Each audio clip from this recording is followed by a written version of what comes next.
আজকে আমি আপনাদের একটা নতুন রেসিপি করে দেখাবো। আপনারা সবাই কলার ফুল নিশ্চয়ই দেখেছেন। এই কলার ফুল এবং সঙ্গে মাছের মাথা দিয়ে আজকে ঘন্ট রেসিপি করে দেখাবো। আপনারা চাইলে চিংড়ি মাছ দিয়েও এই রেসিপিটি খুব সুন্দরভাবে হয়। আমি এখানে 2 পিস কলার ফুল নিয়েছি। কলার ফুলগুলো ছাড়ালে আপনারা দেখবেন মাঝখানে একটা শক্ত কালো দাঁঠির মতন আছে, সেইটা আপনারা রিমুভ করে দেবেন। এবার ফুল যাতে কাটার পর কালো না পড়ে যায় তার জন্য আমি একটা পাত্রে জলের মধ্যে নুন এবং হলুদ মিশিয়ে দেব। এবার কেটে সেই নুন হলুদ জলে আপনারা রেখে দেবেন।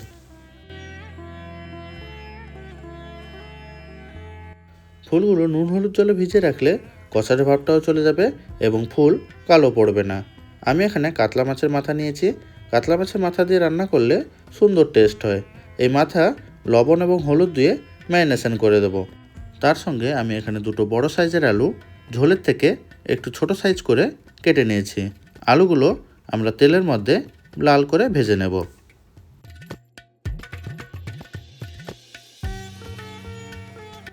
আলুগুলো লাল করে ভাজা হয়ে গেছে। এবার একটা পাত্রে তুলে রাখবো।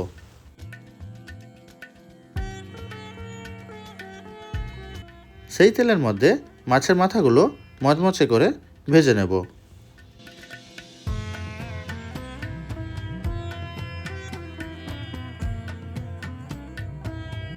মাছের মাথাগুলো ভাজা হয়ে গেলে আপনারা খুন্তির সাহায্যে এরকম ভেঙে দেবেন। মাছের মাথাগুলো আমাদের পারফেক্টলি ভাজা হয়ে গেছে। এবার একটা পাত্রে তুলে রাখবো।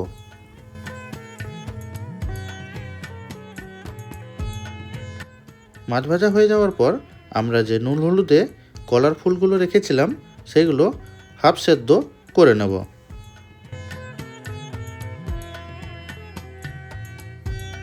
কলার ফুল হাফ সেদ্ধ হয়ে গেলে জলটা ফেলে দেব।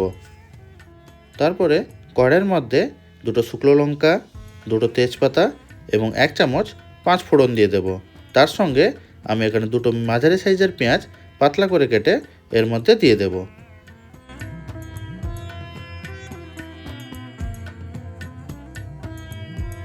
পেঁয়াজ হালকা লাল করে ভাজা হয়ে গেলে একটা টমেটো কেটে দিয়ে দেব এবং 1 টেবিল চামচ আদা রসুন বাটা দিয়ে দেব। তার সঙ্গে পেঁয়াজ যাতে ভালোভাবে গলে যায় তার জন্য স্বাদ মতন নুন দিয়ে দেব। আদা কাঁচা গন্ধ চলে গেলে আমরা মশলা দিয়ে দেব। 1 চামচ হলুদ গুঁড়ো, 1 চা চামচ ঝাল লঙ্কা গুঁড়ো এবং 1 চা চামচ কাশ্মীরি লঙ্কা গুঁড়ো দিয়ে দেব। যে মশলা আমরা ভালো করে কষিয়ে নেব। মশলা কষানোর সময় যদি মশলা পুড়ে থাকার ভয় থাকে তাহলে আপনারা এর মধ্যে অল্প পরিমাণ জল দিয়ে দেবেন।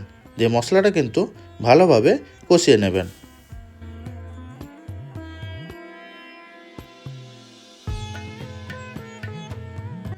মশলা ভালোভাবে কষানো হয়ে গেছে।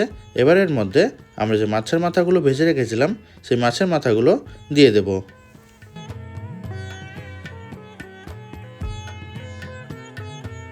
তারপরে ভেজে রাখা আলু এবং সেদ্ধ করে রাখা কলার ফুল এর মধ্যে দিয়ে দেব।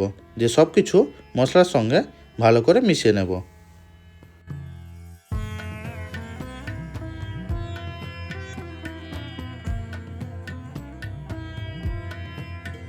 সব কিছু মেশানো হয়ে গেলে অল্প পরিমাণ জল দিয়ে দেবেন। তারপর গ্যাসের ফ্লেম মাঝারি রেখে ঢাকা দিয়ে আপনারা 5 থেকে 10 মিনিট রান্না করে নেবেন।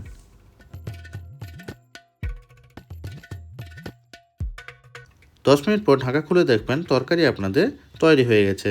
এবারের মধ্যে স্বাদ মতো চিনি, 1 চা চামচ গরম মশলা গুঁড়ো, 1 চা চামচ ঘি দিয়ে ভালো করে মিশিয়ে নিলেই আপনাদের কলার ফুলের ঘন্ট পারফেক্টলি তৈরি। এই ঘন্ট আপনারা ভাতের সঙ্গে খেয়ে দেখবেন, খুবই দুর্দান্ত লাগে। আজকের মতন আমি এখানেই ভিডিওটা শেষ করছি। আপনাদের যদি ভিডিওটা ভালো লেগে থাকে আপনারা অবশ্যই লাইক করবেন এবং কমেন্ট করে জানাবেন কেমন খেতে হয়েছে। আপনারা সবাই ভালো থাকবেন, সুস্থ থাকবেন।